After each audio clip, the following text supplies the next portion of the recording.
ঈসা আলাইহিস সালাম দাজ্জালকে মারার পরে আরেকটা প্রজাতি বের হবে, এর নাম ইয়াজুজ আর মাজুজ।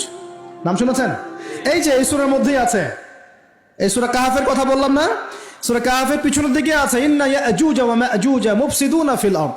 যুলকারনাইন বাদশার কথা পড়বেন, তিনি এই যে দেয়াল নির্মাণ করে দিয়েছিলেন লোহা এবং তামা দিয়ে, মনে আছে, পড়েছেন? আচ্ছা, এই ইয়াজুজ আর মাজুজ যখন বের হবে পৃথিবীর পানি খেয়ে শেষ করে ফেলে দিবে একেবারে। এর এত বেশি হিংস্র হবে যে এদের সাথে লড়াই করার মতো ক্ষমতা কোনো মানুষেরই থাকবে না। এমনকি ঈসা আলাইহিস সালামেরও নয়। ঈসা আলাইহিস সালাম তুর পাহাড়ে চলে যাবেন মুসলিমদেরকে নিয়ে, তুর পাহাড়ের ভিতরে মুসলিমরা সেখানে লুকিয়ে থাকবে, পৃথিবীর মেসাকার অবস্থা হয়ে যাবে, পৃথিবীর পানি খেয়ে শেষ করে ফেলে দিবে একদম হিংস্র প্রজাতি। তখন ঈসা আলাইহিস সালাম আল্লাহর কাছে দোয়া করবেন, আল্লাহ এই বিভৎস জাতিকে ধ্বংস করো। আল্লাহ রাব্বুল আলামিন তখন ওই ইয়াজুজ আর মাজুজের এই কাঁধে, ঠিক কাঁধের মাঝখানে একটা ভাইরাস জন্ম দিবেন। কি জন্ম দিবেন? ওই যে বলি না মহামারীর ভাইরাস, অমুক ভাইরাস তমুক ভাইরাস, এই ভাইরাস আরো সামনে আছে বাকি এখনো। ওই ভাইরাসে, ওই পোকায়, ওই ব্যাকটেরিয়া বা যেটাই হোক আল্লাহ পাক যাই দিবেন, এতে করে ইয়াজুজ আর মাজুজের পুরো প্রজাতি ধপ ধপ ধপ করে মারা যাবে। মানে এটা ছোঁয়াচে রোগ হবে। কি রোগ হবে? ছোঁয়াচে। ঠিক যেমন আমরা একটু করোনা দেখলাম না, একজন থেকে আরেকজন, একজন থেকে আরেকজন, এরকম জিনিস চলবে আরো বিশ্বে। আর এখনকার নতুন রিসার্চ হচ্ছে ওই সাইবেরিয়া অঞ্চলের যে বরফগুলো আছে না, ওর নিচে এই 1 লাখ বছর, 1.5 লাখ বছর, 2 লাখ বছর আগের ভাইরাসগুলো নতুন করে জায়গা শুরু করেছে এখন। হ্যাঁ, এগুলো বিজ্ঞানীরা বলছেন যে এগুলো আবার কোন দিন জানি পৃথিবীতে আত্মপ্রকাশ করা শুরু হয়। সবকিছুই ঘটবে। বিশ্বটার খুব রহস্য আছে, বিশ্বটার অনেক রহস্য আছে। আল্লাহ পাক এগুলো খেলার ছলে সৃষ্টি করেন নাই, পরীক্ষা। লিয়াবলুয়াকুম আইয়ুকুম আহসানু আমালা, আল্লাহ পাক বলেছেন। এরপরে ইয়াজুজ আর মাজুজের সব প্রজাতি মারা যাবে। নবীজি বলছেন জমিনে কোনো জায়গায় ফাঁকা থাকবে না, সমস্ত জায়গাতেই ওদের দেহ পড়ে থাকবে। আল্লাহু আকবার। এরপরে ঈসা আলাইহিস সালাম আল্লাহকে বলবেন, আল্লাহ জমিনটাকে পবিত্র করে দাও। আল্লাহ পাক কি করবেন জানেন? বড় বড় নখরওয়ালা, বড় বড় নখ আছে, নখ দেখেছেন? বড় বড় নখ, বড় বড় নখওয়ালা একটা স্পেশাল প্রজাতির পাখি আল্লাহ পাঠাবেন। কি পাঠাবেন? পাখি। এটা কোন পাখি, কি নাম আমরা জানি না। ঠিক এরকম করে এই এক শ্রেণীর পাখি আল্লাহ পাঠাবেন যাদের নখগুলো খুব বড় বড় হবে, বিশাল বিশাল নখ। এই নখগুলো দিয়ে তারা দেহগুলোকে উঠাবে, উঠিয়ে নিয়ে কোথায় যে ফেলে দেবে আল্লাহ ভালো জানেন। সুবহানাল্লাহ, আল্লাহু আকবার। আল্লাহ পাক বিশ্বে কত কি বাকি রেখেছেন এখন। এরপরে আল্লাহ পাক কি করবেন জানেন? আল্লাহ পাক বৃষ্টি বর্ষণ করবেন। এত বেশি বৃষ্টি হবে, এত বৃষ্টি হবে, জমিন ধুয়ে পরিষ্কার হয়ে যাবে।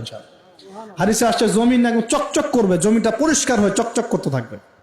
এরপরে কারণ ওই ভাইরাস তো ধুইতে হবে না, ভাইরাসকে ধুয়ে সাফ করতে হবে। তারপরে ঈসা আলাইহিস সালামের সময়ে বলা হচ্ছে, তার সময়ে একটা ডালিম, ডালিম দেখেছেন কিনা?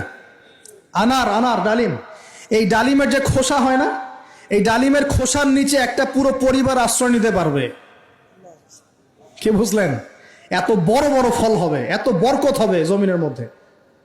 কখন বরকত হয়? যখন একটা জনপদের অধিবাসীরা আল্লাহর সামনে আত্মসমর্পণ করে, তখন আল্লাহ বরকত দেয়।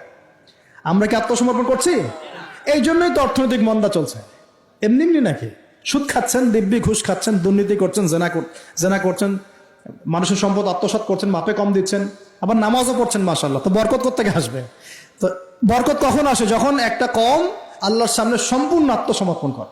একটা ডালিম হবে, এটা রূপকথা নয়, এগুলা গাল গল্প বলছি না। এই প্রতিটা কথা আল্লাহ পাকের ওহী থেকে আসছে, এর একটা কথা মিথ্যা হবে না ইনশাআল্লাহ তাআলা। বিশ্ববাসীরা দেখবে একটা ডালিমের নিচে একটা পরিবার আশ্রয় নিতে পারবে। এত স্পেসিফিকলি বলা হয়েছে হাদিসগুলোতে। নবী সাল্লাল্লাহু আলাইহি ওয়াসাল্লাম বলেছেন যে 10 জন ঘোড়সওয়ার, কয়জন ঘোড়সওয়ার?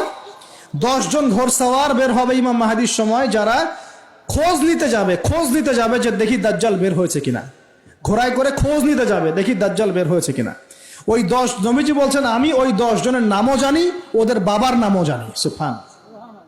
এত স্পেসিফিক জ্ঞান দেয়া হয়েছে আল্লাহর পক্ষ থেকে নবী সাল্লাল্লাহু আলাইহি ওয়াসাল্লামকে। তার হাদিস থেকে বলছি যে ডালিমের নিচে পরিবার আশ্রয় নিতে পারবে। তো অনেকে হয়তো হাসবে, কি বলে একটু উল্টা পাল্টা কথা, তাই না? নাস্তিকরা মনে করতে পারে যে হাসবে, আরে হাহারি এক দিয়ে রেখে দেবে। এখন মানুষ ফেসবুকের মতো চিন্তা করে, ফেসবুকের মতো হাসে, ফেসবুকের মতো কাঁদে। মানুষ এখন রোবটিক হয়ে গেছে। ঠিক আছে, আচ্ছা। তো এরপর কি?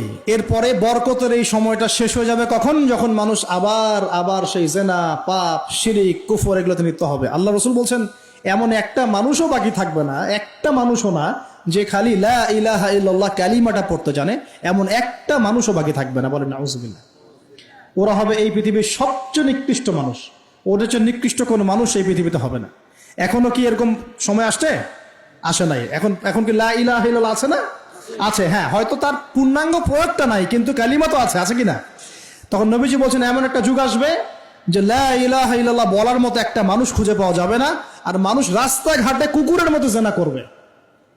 রাস্তাঘাটে কুকুর যেমন সঙ্গম করে না রাস্তাঘাটে, ওই রকম করে মানুষ রাস্তাঘাটে জেনা করবে। ওই সময়ে আল্লাহ রাব্বুল আলামিন পশ্চিম দিক থেকে সূর্য উঠাবেন। কোন দিক থেকে?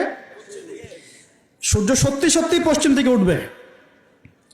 পৃথিবী একদিকে ঘুরছে না এখন, কে জানে আল্লাহ পাক পৃথিবীর ঘূর্ণন থামিয়ে উল্টা দিকে ঘোরাতে পারেন না? অবশ্যই পারেন।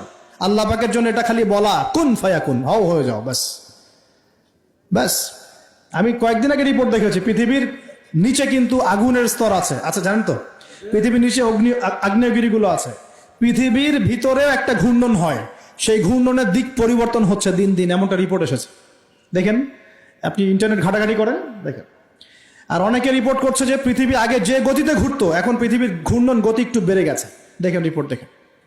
ঘূর্ণন গতি বেড়ে যাওয়ার মানে হচ্ছে টাইম দ্রুত পাস করবে। আর শেষ জামানার হাদিস এটাও আছে যে সময় দ্রুত পাস করবে, আছে না? এটা হাদিস আসছে। তো প্রিয় ভাইরা, এই সময়ে মানুষ খারাপ হওয়া শুরু করার পরে এমন খারাপ হবে, আল্লাহর নাম নেওয়ার মতো কোনো মানুষ থাকবে না, আল্লাহ আল্লাহ বলার মতো কোনো মানুষ থাকবে না। তখন পশ্চিম দিক থেকে সূর্য উঠবে। কিভাবে কিয়ামত হবে? নবীজি বলছেন একজন ব্যক্তি পানি খাওয়ার জন্য পাত্রটাকে মুখের সামনে নিবে, পানি গিলতে পারবে না, কিয়ামত হয়ে যাবে। নাউযুবিল্লাহ। ইযা ওয়াকাআতিল ওয়াকিআ লাইসা লিওয়াকাআতিহা কাযিবা আল কারিআতু মাল কারিআ ওয়া মা আদরাকা মাল কারিআ। আছে না? আম্মা ইয়াতাসাআলুন আনিন নাবাইল আযীম। কত সূরা আছে কিয়ামত সংক্রান্ত, পড়ে দেখেন। ইযা যুলজিলাতিল আরদু জিলজালাহা ওয়া আখরাজাতিল আরদু আসকালাহা ইযা শামসু কুবিরাত ওয়া ইযা নুজুমু কাদারাত। এই সূরাগুলো পড়ে দেখেন। আম্মা পাড়ার শেষ পাড়াটা, যেটা 30তম পাড়া, এর সূরাগুলো পড়ে দেখেন। কিয়ামত চোখে দেখতে পারবেন ইনশাআল্লাহ। সিংহায় ফুঁক দেওয়া হবে। আল্লাহ পাকের ফেরেশতার এত ক্ষমতা আল্লাহ দিয়েছেন, একটা ফুয়ে পুরো মহাবিশ্ব ধ্বংস হয়ে যাবে ইনশাআল্লাহ। চারটাখানি কথা নাকি? দ্বিতীয় ফুৎকারে আবার সবাইকে জীবিত করা হবে। এবং এই যে দুনিয়ার জীবনটা আমরা কাটাচ্ছি, এই 30, 40, 50, 60, 100 বছরের জীবন, এই জীবনের এক একটা হিসেব আল্লাহর সামনে দাঁড়িয়ে সেদিন দেওয়া লাগবে।